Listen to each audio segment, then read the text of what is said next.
What's going on, WCC? This is Doug just reaching out to you guys. Dave wanted me to keep it a little bit more brief than the last time I did this, so I'm going to do that. I'm going to do this for Dave, and I'm going to do this for you. Some of you, well, actually, not very many of you, actually. Some of you might know that I, at one time, had been diagnosed with epilepsy. As you may or may not know, that involves having seizures at inopportune times, especially when I wouldn't take my medication as faithfully as I ought to. I had an event one time while I was at work, and the first thing I remember was being carted out on a gurney and being taken into the hospital, and they let me go home. But I was told at that point that I was not allowed to drive a motor vehicle for 6 months. And during that 6-month time, if I were to have any more episodes, my 6 months would be extended out pending a visit with the doctor and whatever they would decide.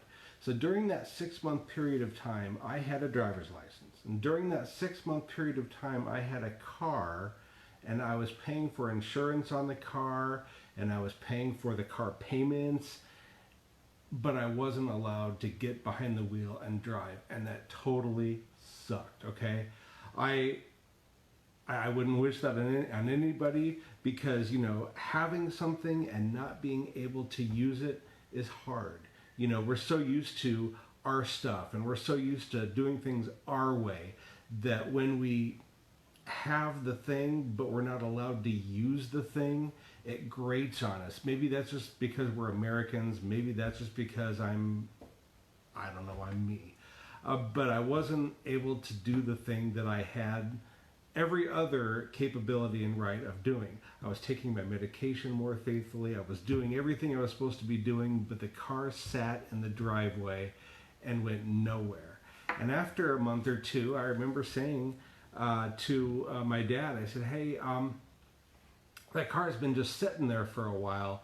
That can't be good on the wheels or the bearings or the engines. I'm sure Brian Anderson could give a better, talk about what can go wrong with a car if you just leave it set for too long.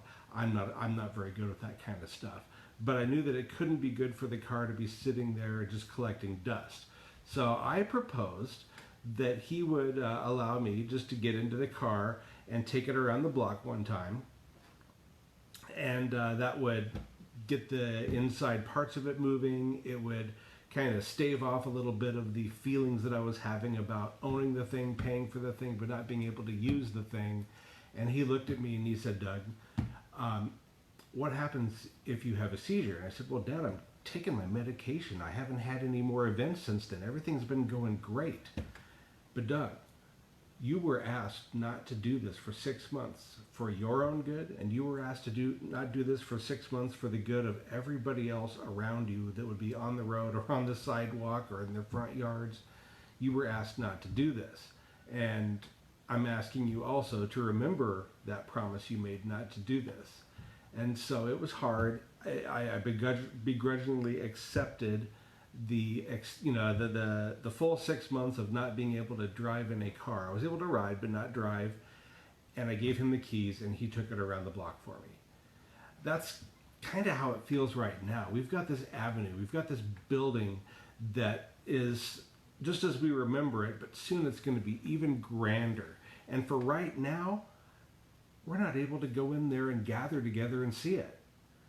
And it really stinks. It really does, because I want nothing more than to go in there and join with the fellowship of the saints of Waukee Community Church and worship together and enjoy each other's company and see how you're doing. I can call you, I can Zoom you. I'm not very good at that, as I'm not very good at this as well, but it's not the same thing as being in the room with you, greeting you, and letting you know just how much you mean to me. So right now, all I've got is words and some face on a screen, and I've lost track of time, and I don't know if this is already going on longer than what Dave wants.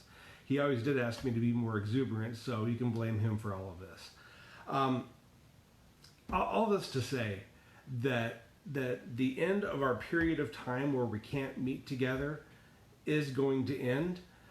unlike the time with my car, I don't know exactly what that time is going to be, but also unlike my car, I strongly believe it will be less than the 6-month period I wasn't able to drive. And if a young, you know, young 20-something-year-old kid can get through not driving for 6 months, I think we as a mature body of believers can get through not meeting together for a number of weeks, maybe a month. I don't know the specific timeline for everything. I don't know about all the all clears and everything else.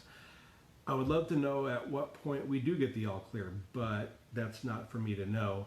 That's not for me to report. It is what it is. In a couple days, it's going to be Sunday. I almost lost track of what day it was. I had to think to myself, it's Thursday, right? Yeah, okay. In a couple days, it's going to be Sunday. And sometime around 9 o'clock or so, we're going to be releasing the video of the service, you know, the singing, the preaching, the stuff like that. And that's great. I would love for all of you to watch that as soon as you possibly can. In fact, I'm asking every one of you to do this early enough to where you can be done with it before 11:30. And that's because at 11:30, Pastor Dave and Mike Wagner are going to, both from their own separate facilities, are going to be answering questions that you guys have or connecting with you through Facebook Live. And you're going to be able to like things. You're going to be able to type in what you have to say to them. And it's a way for you to be able to interact. You know, Pastor Dave wishes he could have, he's a very hands-on pastoral man. And just as me sitting there and not driving for 6 months was driving me nuts, it's got to be driving him nuts to not be able to greet each one of you individually. So we're going to have something like that this Sunday on Facebook Live. It's not going to be as good as it was before. And I've got all kinds of theological stuff I could say about how it's not going to be as good as you want it to be. But I'm out of time. So, since my camera girl ran off, I'm going to awkwardly walk around and turn this thing down.